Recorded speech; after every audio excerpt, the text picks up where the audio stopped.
Hello everyone, and welcome to part 2 of the Guitar Soloing Tips series. In this video, we are going to extend upon some of the concepts that I demonstrated for you in the first Guitar Soloing Tips video.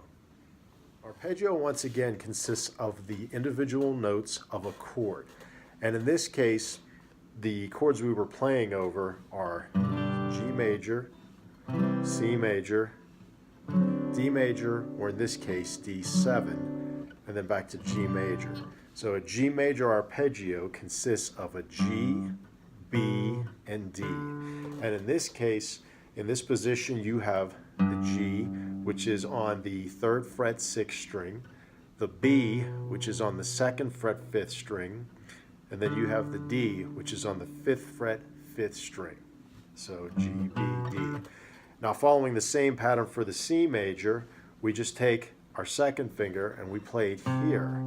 On the 3rd fret 5th string, we have an E, which is on the 2nd fret 4th string, and then we have G, which is on the 5th fret 4th string. So we have, so you go from this to this. And following the same pattern for the D7, D major, you have the D, which is on the 5th fret 5th string, an F sharp, which is on the 4th fret 4th string, and then an A, which is on the 7th fret 4th string. So,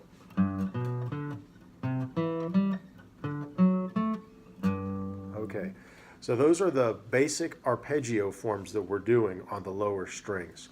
Now, if you'll remember, in the phrases that I played, I was doing them like this. Okay, now that is basically the same notes, just when I go up to the higher frets, I have to move, when I go from the 3rd string to the 2nd string, the notes on the 2nd string, I have to move them up 1 fret. So it is the same pattern, it just looks slightly different. And here's one tip that I want to give you for practicing the arpeggios and getting them down. I mean, you have the visual aspect of the arpeggio already right there. But what is a good idea, and I used to do this a fair amount, is when I played the arpeggios and I went around the fretboard, that I named each individual note that I played, either out loud, and then when I started to drive my parents crazy way back in the day, I just basically repeated them in my head. So I would go like this: G, B, D, B, G. And then I'd go up to G sharp, C, D sharp, and then back down. And then I'd go A, C sharp, E, C sharp, A. And then I'd continue up the fretboard. And then the same thing when I was on the next set of strings, I'd be there: C, E, G, E, C, and so forth. So it's a good idea when you're warming up, if you want to get more familiar with just the basic arpeggio, and that's a major arpeggio, to practice a technique along those lines right there. And it's very good to repeat the notes as well, especially if you're new to playing the guitar and you also want to get more familiar with the fretboard. So now, let's go over what I showed you in those phrases. So, I was basically doing the same chords from the first video. Like I said, the G major, C major, and then the D7, D major. And then I was doing lines like this. Okay. Now, if you're familiar with jazz lines, that is kind of reflective of playing more of a jazz style.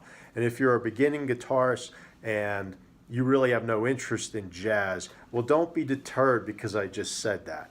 That's just one genre where lines like that can be used.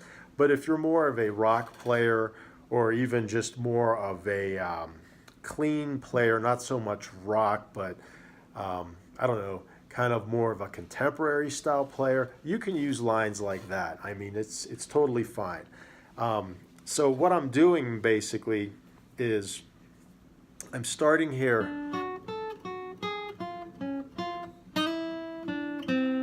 So my goal right there is to reach the C major. So you hear,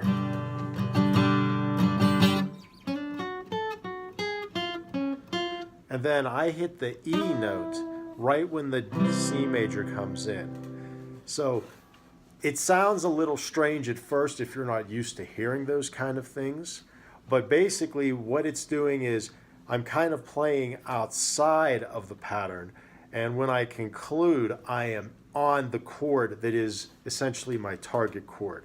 So you have this, and then I go, and then C major.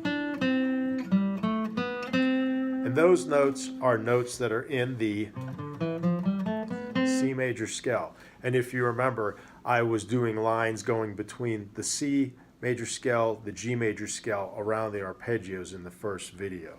So in this case, what it is, it's kind of getting into a concept that I actually have not introduced before that's called chromaticism, where I'm basically doing something like that. And I personally think it's really cool to blend in something like that just to add a little bit of flavor into your solos, or even if you're playing just a melodic passage, whatever the case may be. It kind of gets rid of some of the monotony you might hear, and it's just basically a different approach that you can use in soloing. Okay, so now let's do a breakdown of the phrases that I played earlier at the beginning of the video. So, as you recall, I'm doing the arpeggio forms on the upper strings like this. Okay, and as you remember, I played the following.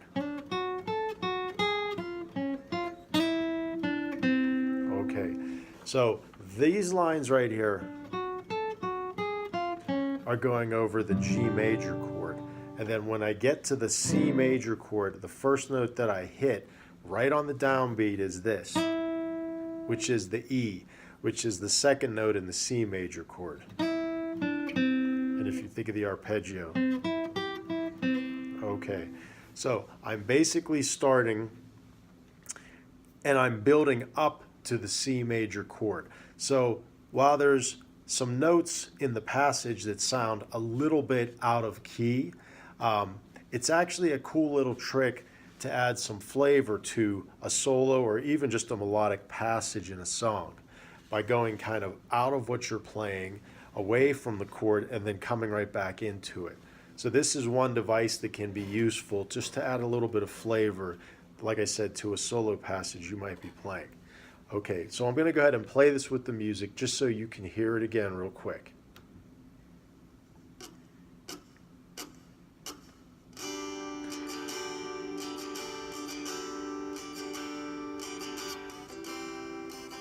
All right, here we go.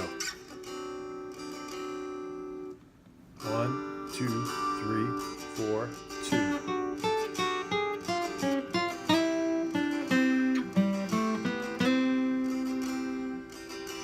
Okay, so I started on the downbeat of the second measure. So you had this, the G major going 1, 2, 3, 4. Second measure comes in. We're still on the G major, and here I go on this note. Then I slide it down. Okay, that's the third beat, and then when I hit the downbeat of the first measure with C, I'm on the E. So I'm kind of outside of the G major chord slightly, but my goal, my target, is to hit one of the notes in the C major chord. And in this particular example, I hit the E. So that's how I did that one right there. And then later on, I did this passage.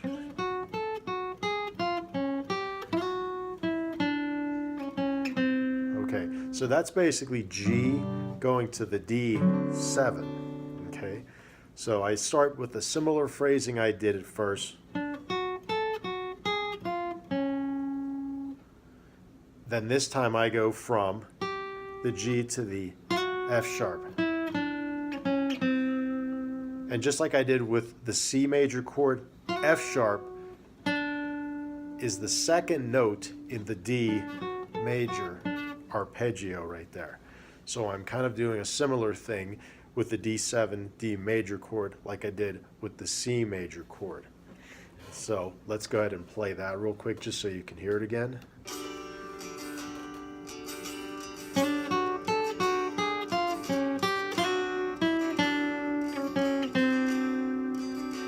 Okay, and so I added a couple notes pretty much right at the end of that.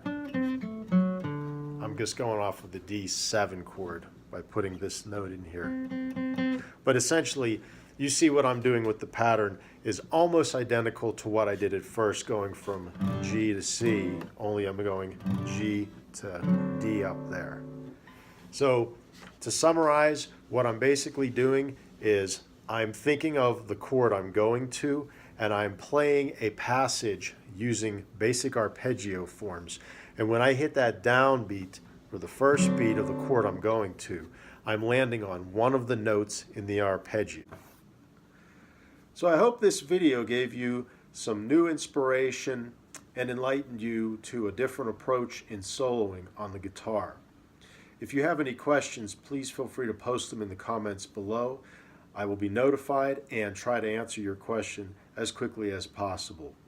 Also, if you do like the contents of this video, please leave a comment below, click on the like icon, and please subscribe to my channel. Thank you.